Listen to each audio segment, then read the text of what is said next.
Well, welcome. Would Thanks, you like Rob. to would you like to share your name and where you're from? Rob, I'm from Victor Harbour. My name's Chris Marshall. Yeah. And you're obviously part of the Salvation Army in some aspects. So whereabouts do you volunteer? Yes, I volunteer. I volunteer at our Victor Harbour Corps and also at the Noarlunga Corps. I'm also just recently a Salvation Army Emergency Services volunteer.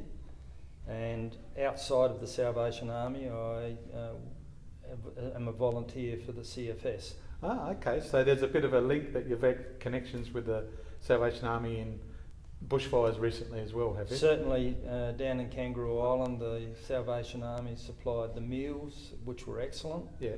And that drove me a little bit towards putting some effort into that side of my volunteer experience. It sounds like you're volunteering everywhere, bar. Well, anything that's down south, it sounds like you're volunteering in. Yeah, well, that's great.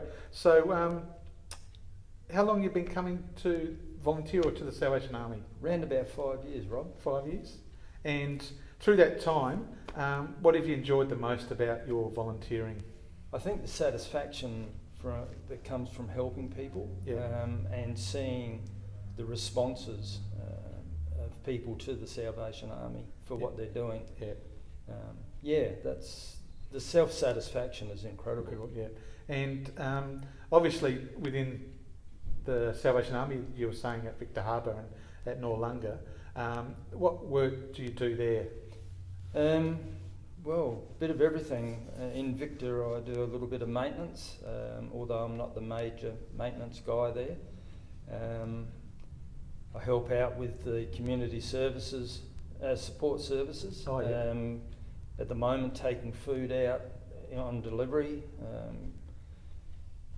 going to Coles and Woolworths and various other establishments and picking up food that's donated to us. Yeah. Putting it all together. Yeah. So you're on the coalface of what's happening in regards to the, I guess, volunteering part, but also the community support part as well, and seeing how we work within the community. With that, obviously, this year we've got the Red Shield Appeal, and it's a little bit different because we actually can't get out into our streets. But you also volunteer doing Red Shield Appeal as well, don't you? Yeah. So the static points. Points. Yeah. It's amazing. You're sitting there at the front of a supermarket, and the number of people that will come up and just quickly drop a $50 note and say thanks to the Salvos. Yeah. So in regards to volunteering, the Red Shield Appeal, how do you feel that impacts your work in the community support service? Well, as I understand it, a certain amount of the funds that are raised with the Red Shield Appeal go to the community support services, and certainly to the emergency services. Without those two things functioning, I think our community would be really down. Yeah. And do you think that's more needed this year because of what's happened with our COVID and Absolutely. Yeah. The COVID thing has just created something that nobody ever foresaw. And I think without those services, there'd be a lot more people in more desperate need than are already. Yeah.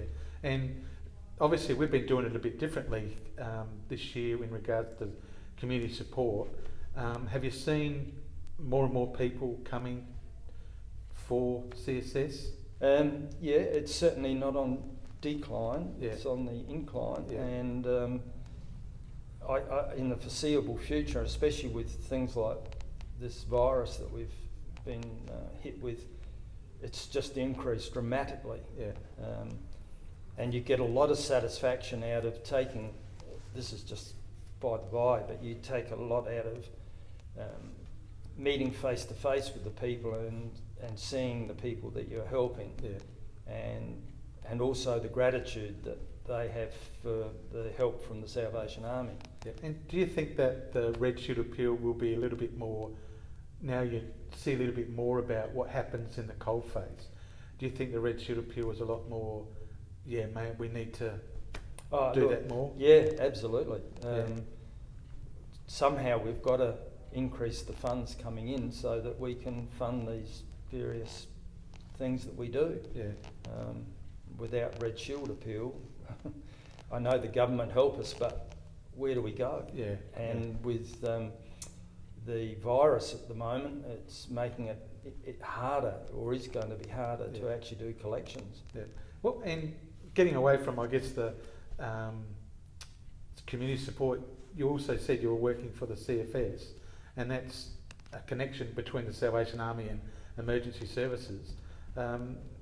What's your connection, or how do you feel about when you see the Salvo truck down in a fire or in those areas? What do you see? What do you feel? Proud, I suppose, to see that the Salvos are there and helping in the best way that they can. Yeah. I know that from my experience on Kangaroo Island, without the Salvos being there providing that food service, we would have been in diabolical troubles trying to feed the army of people that were down there. I heard somewhere that it was around about 28,000 meals. I mean, that's a heck of a lot, and the finance has to come from somewhere, so Red Shield appeal is where we've got to try and help it. Yeah. Well, Chris, thanks very much, firstly, for sharing today, but most of all for volunteering. No, because it's my without pleasure. without you and the likes of and the heart that you have for people, but also the Salvation Army, it goes a long way for us to be able to support our communities to which we would, and without you we couldn't do it. So this year's repeal was important, isn't it? Yeah, So, absolutely, yeah. 100%. Well, thanks, Chris. Thanks everybody for watching in. I hope that you can get on board with the Red Shield appeal this year. It's a bit different. It's the digital door knock, so you'll see the digital door knock screens. I'll get one for both Victor Harbour but also Noarlunga if you want to get on board for supporting local action within the community to which you live. Then you can donate there. Thanks very much, Chris, and may God bless you with your volunteering work. Thanks, Rob. Thank you.